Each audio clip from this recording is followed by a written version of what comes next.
प्रतिवर्ष जून मास 5 तारिख दिन सारा विश्व में पालित होता है विश्व परिवेश दिवस।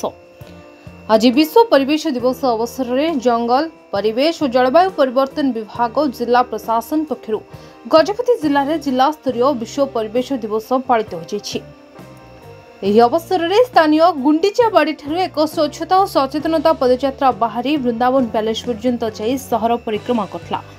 ଏହି ପଦଯାତ୍ରାକୁ ଗଜପତି ଜିଲ୍ଲାପାଳ ବିଜୟ କୁମାର ଦାସ ମୁଖ୍ୟ ଅତିଥି ଭାବେ ଯୋଗଦେଇ ପତାକା ଦେଖାଇ ଶୁଭାରମ୍ଭ କରିଥିଲେ। ଏହି ସଚେତନତା ପଦଯାତ୍ରାରେ ସମସ୍ତ ଜିଲ୍ଲାସ୍ତରୀୟ ଅଧିକାରୀ, ଶିକ୍ଷକ, ଶିକ୍ଷୟିତ୍ରୀ, ଛାତ୍ରଛାତ୍ରୀ ଓ ବିଭିନ୍ନ ସଂଗଠନର କର୍ମକର୍ତ୍ତା ପ୍ରମୁଖ ଉପସ୍ଥିତ ରହି ଜନସାଧାରଣଙ୍କୁ ବୃକ୍ଷରୋପଣ ଓ ପ୍ଲାଷ୍ଟିକ ବର୍ଜନ କରିବା ପାଇଁ ଆହ୍ୱାନ ଦେଇଥିଲେ। ଏହାପରେ ବିଏନ୍ ପ୍ୟାଲେସରେ ସଫେଇ କାର୍ଯ୍ୟକ୍ରମ ସହ ବୃକ୍ଷରୋପଣ କରାଯାଇଥିଲା। आज विश्व परिवेश दिवस पालन होती आपण मैंने समस्त जानते परिवेश गुरुत्व केते अच्छी एवं समय अनुसार आमर जल माने ये एयर फूड सबू पल्यूटेड है तेणु बर्तमान समय आम निजक सुस्थ रखा परिवेश को सुस्थ रखा निहाती जरूरी। तेणु यहाँ आज गोटे प्रतीकात्मक कार्यक्रम कराई जे आम गछ केते इम्पोर्टाट अच्छी आज गछ भी लगा सफाई भी कराऊँच लोक मानक सचेतन करने रैली भी कराला सहित ये गोटे पब्लिक मीटिंग भी हम से आम समस्ते निजक आम अवेयर अच्छे किंतु आम जाना और करने भितर जो गैपटा अच्छी से गैपटा को ब्रिज करने सब बंदोबस्त कराई दिवस उपलक्षे पारलाखेमुंडी बनखंड तरफ गोटे सचेतनता रैली आयोजन करा जोटा कि गुंडीचा मंदिर छकरू बीएन पैलेस पर्यंत अणा ये रैली रे विभिन्न वर्गर व्यक्ति विशेष व्यतीत छात्र छात्री एवं विभिन्न विभाग कर्मचारी माने अंशग्रहण करथिले।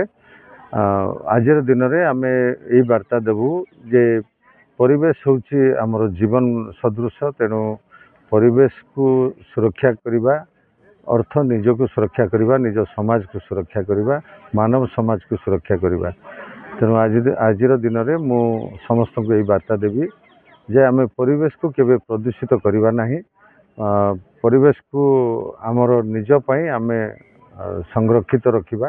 Awareness rally, cleanness drive, plantation drive आउ ये पब्लिक मीटिंग सो अवेयरनेस पाई आमर ए वर्षर थीम अच्छी बीट प्लास्टिक पोल्यूशन। सो आम समस्त जानीचु आमर प्लास्टिक पोल्यूशन केते हानिकारक अच्छी आम समस्त इंडिया सारा रे डेली आमर 26,000 tons of plastic waste everyday generate होची। Annually 10 million ton of plastic waste generate होची।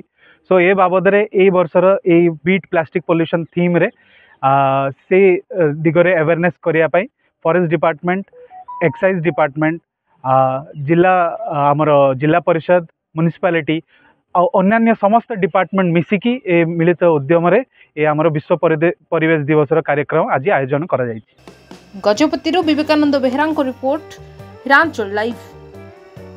तेरे एभली किसी गुरुत्वपूर्ण खबर देखा चाहती आम चैनल को लाइक, सब्सक्राइब और शेयर करो।